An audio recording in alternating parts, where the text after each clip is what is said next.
The real-time real estate segment today being brought to you by the area trusted real estate professionals of Ron Siegel Radio.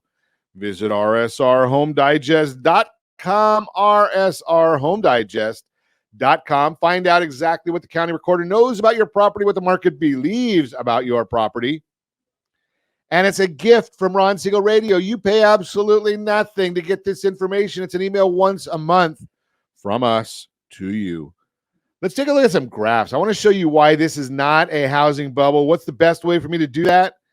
Well, if you're watching us on RonSiegelRadio.tv, any of our social channels, or the ABC News and Talk AM 1490 KMET video feed, we're going to show you some graphs as I go through the report. A recent survey revealed that many consumers believe there's a housing bubble beginning to form.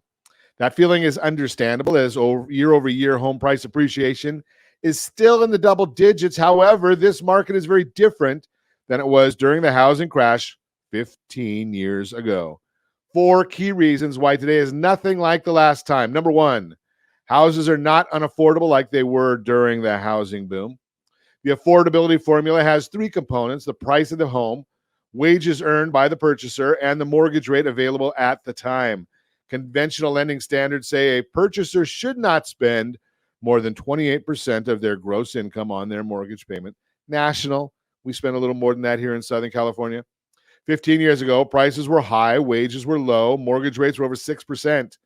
Today, prices are still high, wages, however, have increased, and the mortgage rate, even after the recent spike, is still well below 6%. That means the average purchaser today pays less of their monthly income toward their mortgage payment than they did back then. In the latest affordability report by Adam Data, Chief Product Officer Todd Teta addresses that exact point. Quote, the average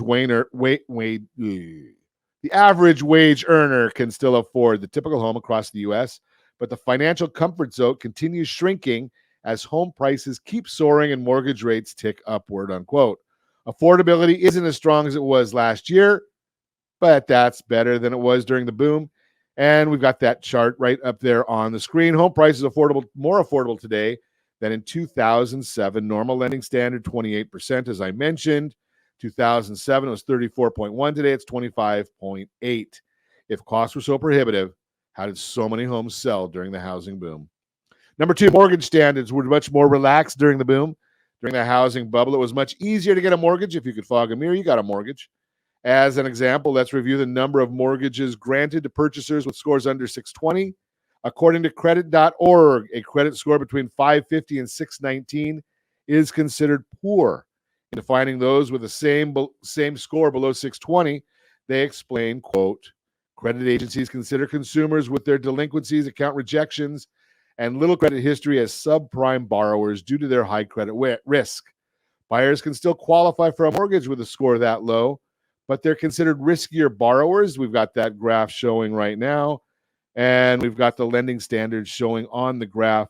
Mortgage standards are nothing like they were the last time. Purchasers who acquired a mortgage over the last decade are much more qualified.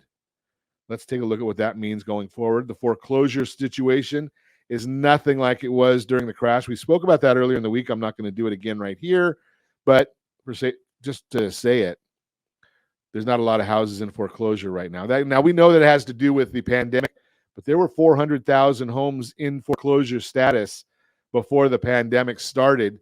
They were all put on hold. Now there's only like 38,000 that are having problems in different areas. So much, much better off. Let's see. We don't have a surplus of homes on the market. We have a shortage of homes on the market. We've talked about that recently. We talked a lot about that with Sean Radcliffe yesterday.